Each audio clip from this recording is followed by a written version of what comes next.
பாரீர், அதை தாழ்ந்து பணிந்து புகழ்ந்திடுவாரீர் என்ற தேசிய கவி பாரதியின் பாடல் வரிகளை பாடும் தகுதியை நமக்கு தந்த இந்திய நாட்டு விடுதலை வீரர்கள் அத்தனை பேரையும் வணங்கி என்ற தேசிய கவி பாரதியின் பாடல் வரிகளை பாடும் தகுதியை நமக்கு தந்த இந்திய நாட்டு விடுதலை வீரர்கள் அத்தனை பேரையும் வணங்கி என் உரையை தொடங்குகிறேன். மாண்புமிகு தமிழ்நாடு சட்டப்பேரவை தலைவர் அவர்களே, மூத்த அமைச்சர் அண்ணன் துரைமுருகன் உள்ளிட்ட மாண்புமிகு அமைச்சர் பெருமக்களே, மாண்புமை நீதியரசர்களே, தலைமைச் செயலாளர் உள்ளிட்ட அரசு உயர் அலுவலர்களே, காவல்துறை தலைவர் உள்ளிட்ட காவல்துறை அதிகாரிகளே, சட்டமன்ற நாடாளுமன்ற உள்ளாட்சி அமைப்புகளின் மக்கள் பிரதிநிதிகளே, விடுதலை பெருவிழாவில் பங்கேற்க வந்திருக்கும் பொதுமக்களே, உங்கள் அனைவருக்கும் வணக்கம். நாட்டு மக்கள் அனைவருக்கும் எனது மனமார்ந்த விடுதலை நாள் நல்வாழ்த்துக்களை முதலில் தெரிவித்துக் கொள்கிறேன். விடுதலையை பாடுபட்டு பெற்றுக் கொடுத்த தியாகிகளை போற்றுவோம். அவர்கள் குடும்பத்தினருக்கு நன்றியை தெரிவிப்போம். எந்த நோக்கத்துக்காக அவர்கள் போராடினார்களோ அந்த நோக்கம் நிறைவேற எந்நாளும் உழைப்போம் என்று இந்நாளில் உறுதி ஏற்போம். இந்த விடுதலை எளிதாக கிடைத்த விடுதலை அல்ல.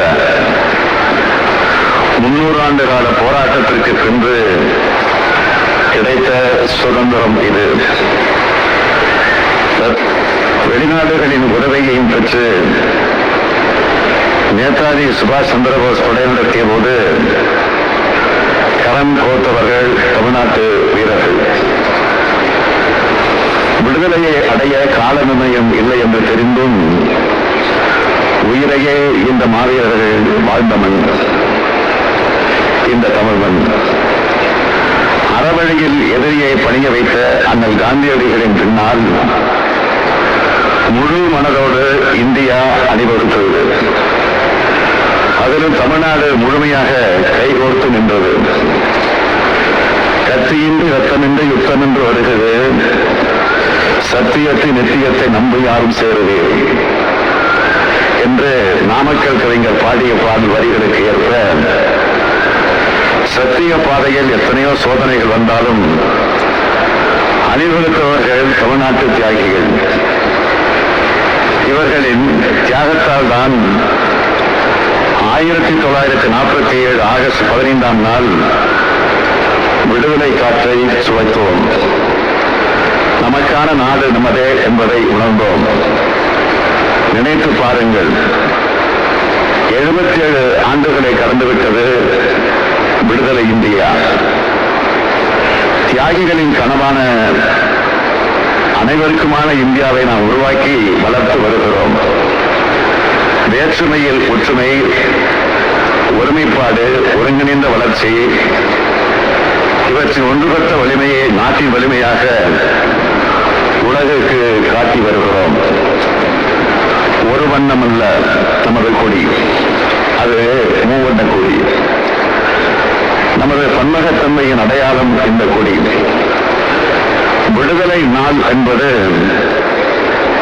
அரசியல் விடுதலை நாளாக மட்டுமில்லாமல் பண்பாட்டு விழாவாக ஒட்டுமொத்த இந்திய மக்களால் கொண்டாடப்படுகிறது.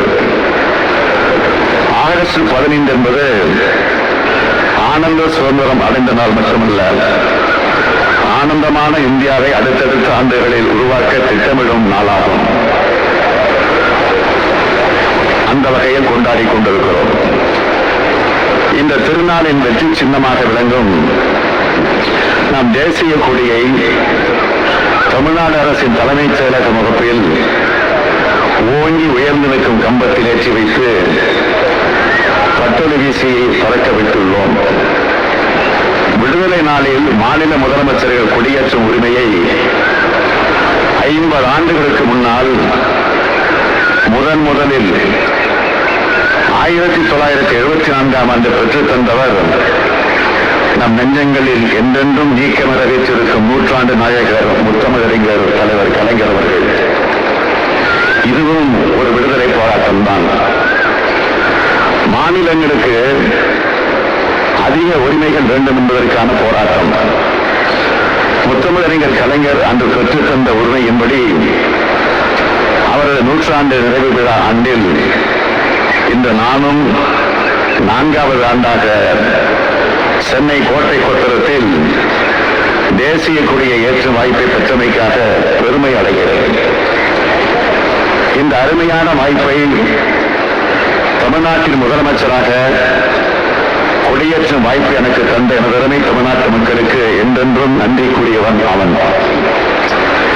நம் நாட்டில் விடுதலைக்காக 300 ஆண்டுகளாக நடந்த நெடிய போராட்டங்களின் இன்னல்களை இன்றும் உடல் உறுப்புகளை இழந்தும் சொத்து சுகங்கள் மனைவி மக்கள் அனைத்தையும் பறிகொடுத்தும் நம் நாட்டின் விடுதலையை நமக்கு பெற்றுத் தந்த வீர தீர தியாக வேங்கைகள் அனைவருக்கும் நம்முடைய நன்றிகளை தெரிவிக்கும் அடையாளமாக வீர வணக்கம் செலுத்திடுவோம். இன்று மட்டுமல்ல, என்றைக்கும் அந்த வீர தியாகிகளை நினைவுகூரும் வகையில் அவர்கள் வாழ்ந்த பகுதிகளில் அவர்களுக்கெல்லாம் சிலைகள், மண்டபங்கள் என நினைவு சின்னங்கள் அமைத்து போற்றி வருகிறோம். 2021 எனது தலைமையில்